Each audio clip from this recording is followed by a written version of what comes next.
오늘 우리는 구약의 시편 말씀에 이어서 신약의 누가복음의 말씀에 묵상을 시작해 보겠습니다. 신약 성경 누가복음서는 신약 성경의 세 번째로 등장하는 복음서입니다. 누가 이 복음서를 기록했을까요? 자, 누가입니다. 누가는 의사였습니다. 자, 그는 그리스도인이 된 후에 바울의 동역자가 되었습니다. 그래서 바울의 일평생 좋은 벗이었고 또한 그의 주치의가 되어서 그의 최후까지 함께했던 인물이었습니다. 자, 그가 신약 성경의 누가복음과 사도행전을 기록했습니다. 전체 분량으로 보면 신약 성경 최대의 저자가 이 누가라고 할 수가 있습니다. 자, 누가가 누가복음서의 기록자라면 누가복음서의 수신자는 누구일까요? 누가복음의 그 유명한 서문 속에 그 수신자가 등장합니다. 1절 이하의 말씀입니다. 우리 중에 이루어진 사실에 대하여 그 모든 일을 근원부터 자세히 미루어 살핀 나도 데오빌로 각하에게 차례대로 써보내는 것이 좋은 줄 알았노니 이는 각하가 알고 있는 바를 더 확실하게 하려 함이라. 자, 이 데오빌로가 수신자입니다. 자, 그는 어떤 인물이었을까요? 자, 히라보 데오는 하나님을 가리킵니다. 자, 빌로는 사랑을 의미합니다. 그래서 문자적으로 데오빌로는 하나님을 사랑하는 자 혹은 하나님의 사랑하는 자라는 뜻을 갖고 있습니다. 자, 이 누가는 데오빌로를 각하라고 부르는 것을 볼 때 그는 로마의 고위 관리로서 기독교에 계승한 인물일 것으로 추정이 됩니다. 혹은 그 이름에 비추어 볼 때 그는 실제 인물이 아니라 모든 성도를 가리키는 상징적 인물이라고 추정하기도 합니다. 자, 이 데오빌로가 누구일지 우리는 알지를 못하지만 그러나 알지 못해도 크게 문제가 되지는 않습니다. 오늘 예수님을 영접하여 예수 그리스도의 벗이 되고 하나님의 사랑하는 자가 된 우리 모두가 다 데오빌로이기 때문입니다. 자, 오늘 누가복음서에 처음으로 등장하는 인물은 어느 산골 조용한 가정의 부부입니다. 오늘 5절에서 말씀합니다. 유대왕 헤롯 때 아비야 반열의 제사장 한 사람이 있었으니 이름은 사가랴요 그의 아내는 아론의 자손이니 이름은 엘리사벳이라. 자, 사가랴와 엘리사벳 이들은 제사장의 후손입니다. 명문 가문의 후손이었습니다. 남편과 아내로서 이들은 정숙하고 경건하며 살아가고 있었습니다. 자, 모든 것에 완벽했던 이들 부부에게도 한 가지 슬픔이 있었습니다. 그것은 이들에게 자녀가 없는 것이었습니다. 자, 그래서 이 두 사람은 쓸쓸한 자신들의 가정에 아이들의 웃는 소리가 울려 퍼지기를 오랫동안 기도했습니다. 그러나 그들의 소원은 이루어지지 않고 있었습니다. 자, 그럼에도 그들은 하나님으로부터 마음을 돌리지 않았습니다. 자, 성경은 이들에 대해 말씀하기를 이 두 사람이 하나님 앞에 의인이니 주의 모든 계명과 규례대로 흠이 없이 행하였더라. 바라는 것이 이루어지지 않는다고 해서 이들의 헌신은 중단되지 않았습니다. 이들의 기도가 막히지 않았습니다. 사명을 수행하는 일에 게으르지 않았습니다. 자, 경건한 제사장 사가랴는 이제 그의 차례가 되어서 나이 많은 아내를 홀로 두고 예루살렘 성전으로 나아갔습니다. 제사장으로서 분향하는 직무는 일생의 영예로운 일이었습니다. 사가랴는 제단에 나아갔습니다. 오른편에 진설병을 두고 왼편에 등잔대를 놓고 있었습니다. 그런데 갑자기 천사가 그 옆에 서 있는 것이 보였습니다. 자, 실제로 천사가 온 것이 아니라 성경은 말씀하기를 사가랴의 눈이 열려 거기에 서 있었던 천사를 보았다고 말씀하고 있습니다. 자, 여러분, 주님은 오늘도 우리의 성소에 함께 계십니다. 예배를 드릴 때, 찬양을 올릴 때, 성만찬을 나눌 때 주님은 우리와 함께 계십니다.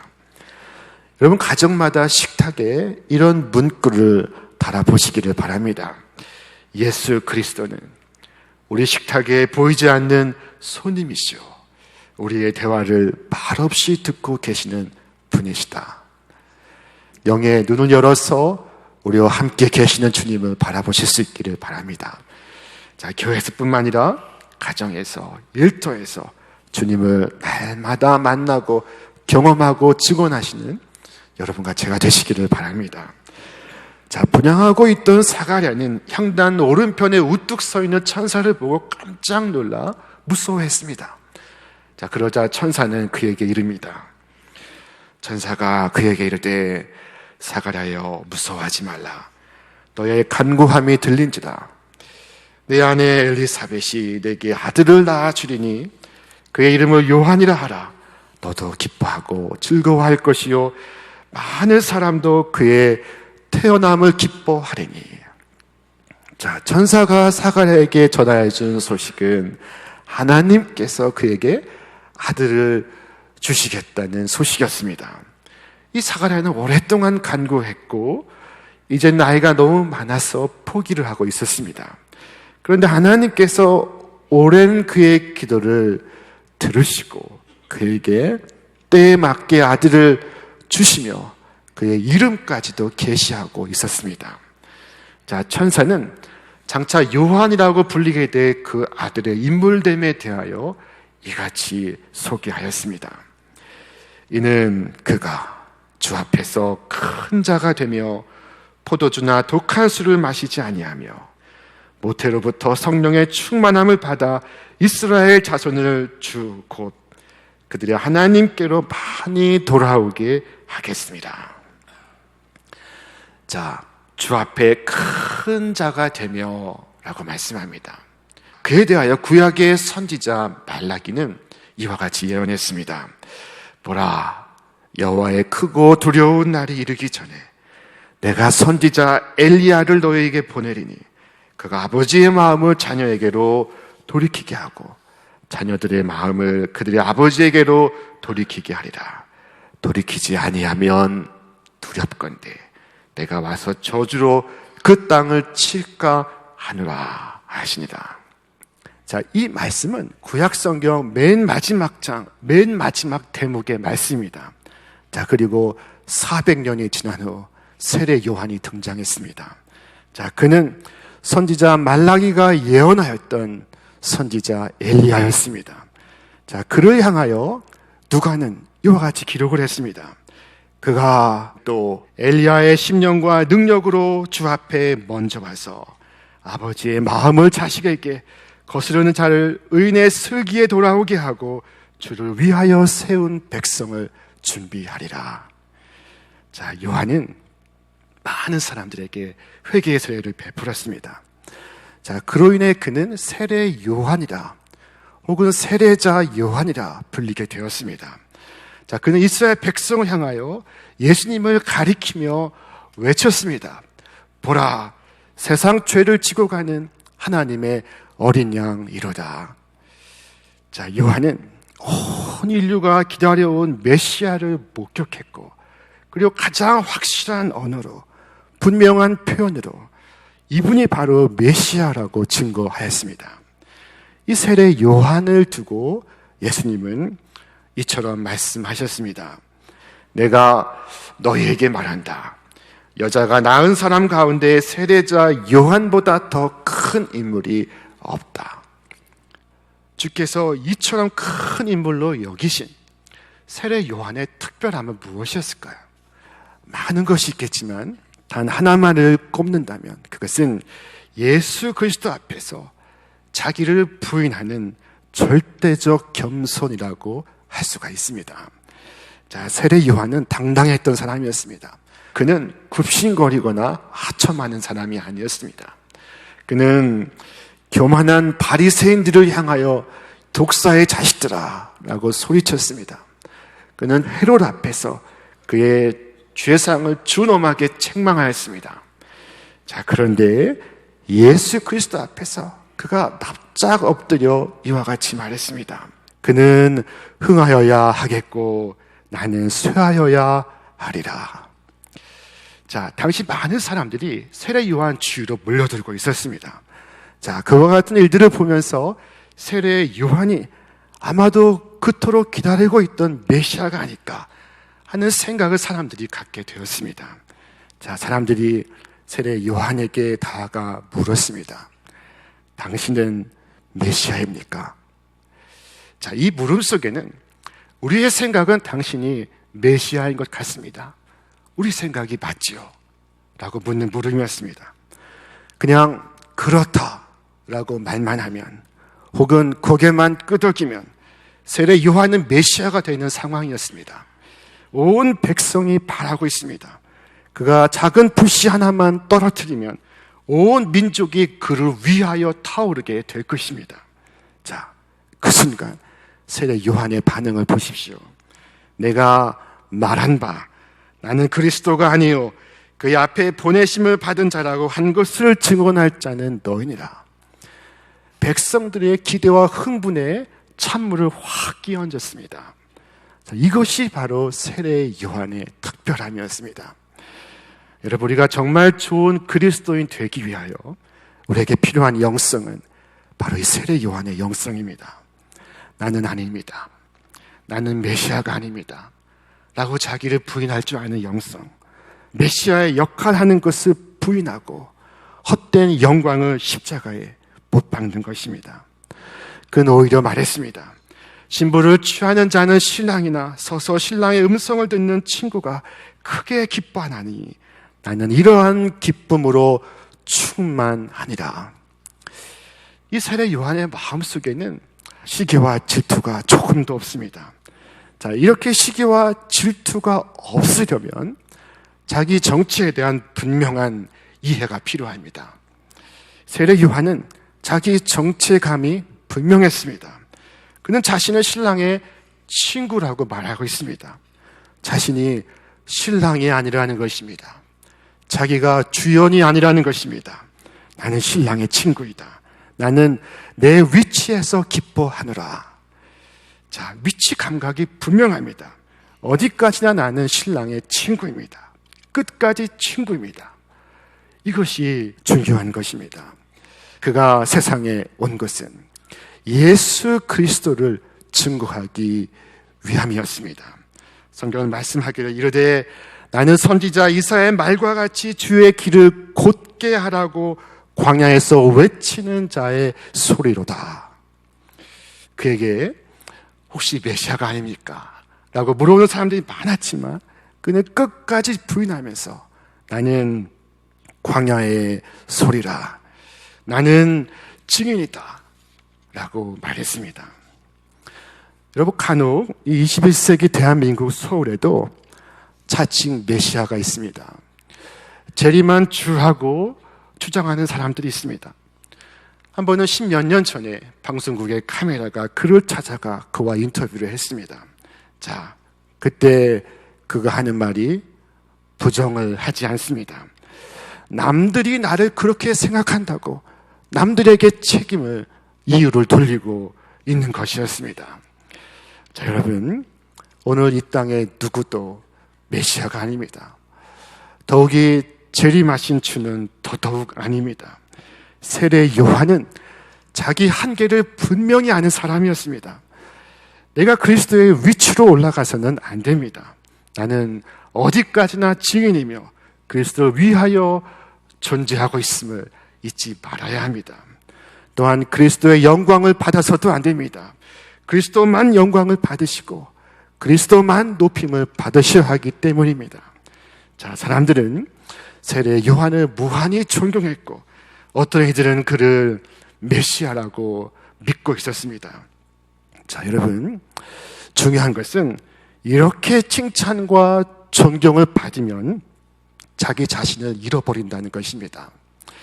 지나치게 굴욕을 당하고 멸시를 당해도 자신을 잃어버리지만 지나치게 존경을 받아도 자기 자신을 잃어버립니다. 자, 그럼에도 불구하고 세례 요한은 끝까지 나는 광야의 소리다. 나는 그분의 신발끈을 풀기도 감당할 수가 없다라고 말했습니다. 자, 우리 같이 읽겠습니다. 곧 내 뒤에 오시는 그이라. 나는 그의 신발끈을 풀기도 감당하지 못하겠노라 하느라. 자, 2000년 전 그때는 노예제가 있었습니다. 자, 노예가 주인의 신발끈을 풀어 주었습니다. 자, 그러나 세례 요한은 자신을 주님의 신발끈을 풀기에도 부족한 사람이라고 말하고 있습니다. 자, 여러분, 이 말씀 속에서 우리는 주님의 신발끈을 푸는 일이 결코 하찮은 일이 아님을 먼저 깨달아야 하겠습니다. 신발끈을 푸는 일과 같은 일이 무슨 일이 있을까요? 미국의 어느 교회학교에 킴벌이라는 선생님이 계셨습니다. 자, 이 킴벌 선생님은 기도했습니다. 하나님, 한 영혼을 천하보다 사랑하시는 하나님, 저에게 맡겨주신 이 한 영혼을 위하여 오늘도 기도합니다. 하나님, 이 아이를 불쌍히 여겨 주옵소서. 이 아이가 주님을 만나고 거듭나게 하여 주옵소서. 자, 기도를 마친 이 킴보 선생님은 한 볼품없는 아이가 일하는 구두방을 찾아갔습니다. 그리고 그에게 거듭해서 하나님의 사랑을 전하고 전했습니다. 자, 이 킴볼의 헌신을 통해서 하나님은 이 가난하고 시리에 젖어 살아가는 이 아이의 마음을 여셨고 그는 구원의 감격을 맛보았습니다. 자, 이 소년이 바로 100만 명을 전도한 19세기 최고의 전도자 D.L. 무디입니다. 이 킴볼 선생님이 이 아이를 이끌어낼 때 그것은 마치 주님의 신발끈을 푸는 것과 같은 하찮은 일이었을 것입니다. 자, 그러나 역사는 기록하기를 킴볼이 그를 이끌어낼 때 100만 명의 영혼을 함께 끌어내었다라고 적었습니다. 자, 한 영혼을 사랑하였던 주일학교 선생님을 통해서 하나님은 수백만 명이 구원받도록 하셨습니다. 자, 그 가운데는 20세기 최대의 부흥사인 빌리 그레함 목사님도 포함되어 있습니다. 만약 그가 한 아이쯤이야 하고 소홀히 했다면 아마도 세상은 이와 같은 큰 역사를 보지 못했을 것입니다. 우리 사랑하시는 여러분, 그리스도를 위해 신발끈을 푸는 일을 절대로 하찮게 여기지 마시기를 바랍니다. 마음속으로라도 이것은 사소한 일이다 라고 생각하지 마시길 바랍니다. 여러분, 우리가 그것을 어떻게 알겠습니까? 그리스도를 위해 사소한 일을 하는 그것이야말로 그리스도를 향한 우리의 사랑을 드러내는 최고의 시금석이 될 것입니다. 그리스도인의 순전함은 작은 것에서 빛이 납니다. 바리새인들도 그리스도를 초대해서 자신의 집에서 함께 식사하기를 원했습니다. 자, 위대한 지도자 예수를 자신의 집에 초대해서 자신의 식탁에서 함께 밥을 먹기를 원했습니다. 그러나 그들 중에 어느 누구도 몸을 구부려서 그분의 신발끈을 풀어드리지 않았습니다. 예수님의 발 씻을 물을 드리지 않았습니다. 그분에게 환영의 입맞춤도 하지 않았습니다. 여러분, 주목받지 못하는 일, 인정받지 못하는 일, 영광받지 못하는 그 일에 온 정성을 기울이시기를 바랍니다. 자, 이런 일을 통해서 우리의 사랑이 드러나고 이 작은 일들 속에 주님과의 사귐이 이루어지는 것을 여러분 믿으시기를 바랍니다. 최근에 몇 가정이 우리 교회가 개척한 위례세움교회에 2년간 출석하는 위례 선교사로 헌신하기로 작정을 하셨습니다. 자, 위례 선교사란 위례세움교회를 출석하며 위례를 위해 기도하는 분을 말합니다. 자, 이와 같은 일은 신발끈을 푸는 것에 불과할 수 있습니다. 그러나 그때 그 신발은 주님의 신발입니다. 비록 그분의 발만 만진다 하여도 그 발은 주님의 발입니다. 그러므로 그 일은 결코 사소한 일이 아닙니다. 여러분, 혹시라도 우리 앞에 주어진 일이 주님의 신발끈을 푸는 일이라면 다른 사람이 아닌 우리가, 다른 교회가 아닌 우리 교회가 그 일을 감당할 수 있기를 원합니다. 어떤 분은 주일이면 아이들이 예배드리는 유아실에 바닥을 정성껏 닦습니다. 어떤 분은 피곤에 지친 성도를 밝은 미소로 맞이하고 안내를 합니다. 어떤 분은 교회 주변을 다니며 깨끗하게 청소를 합니다. 어떤 분은 주차를 안내하고, 어떤 분은 새 가족을 인도하여 그 옆에 앉아서 1시간 간절히 기도하는 마음으로 함께 예배를 드립니다. 여러분, 어떤 것이든 다 좋습니다. 예수님을 위한 일이라면 낮으면 낮을수록 더 좋습니다. 자, 시편의 시인은 기도했습니다. 주의 궁정에서의 한날이 다른 곳에서의 첫날보다 나은즉 악인의 장막에 사는 것보다 내 하나님의 성전 문지기로 있는 것이 좋사오니. 자, 이것이 바로 기독교 신앙의 참된 모습입니다. 자, 이렇게 말씀을 드리면 어떤 분은 세례 요한과 똑같이 말씀하시는 분이 계십니다. 나는 주님의 신발끈을 풀기를 감당하지 못하겠습니다. 나는 봉사하는 것을 이제 그만둘까 합니다. 자, 여러분, 그렇게 하지 않으시기를 바랍니다. 더욱 굳건히 나아가시기를 바랍니다. 더욱 담대히 말씀을 전하시기를 바랍니다. 세례 요한이 그렇게 했습니다. 세례 요한은 그리스도를 증언하도록 부름을 받았지만 그러나 자신은 그 일을 감당하기에 부족한 자라고 생각을 하고 있었습니다. 그러나 그럼에도 불구하고 그는 그 일을 피하지 않았습니다. 보라, 보라, 하나님의 어린 양이로다. 이 외침은 세례 요한의 평생의 과업이요, 그는 이 과업을 성실하게 수행해 갔습니다. 그는 이 외침을 한 번도 중단하지 않았습니다. 그는 누구보다 많은 사람에게 회개의 세례를 베풀었습니다. 세례 요한만큼 지치지 않는 불굴의 일꾼은 없었습니다. 그는 자신의 영혼 전부를 쏟아 부었습니다. 마지막엔 자신의 생명도 드렸습니다. 그는 그리스도를 위해 봉사하고 희생하는 그 자체를 기뻐하고 감사하고 있었습니다.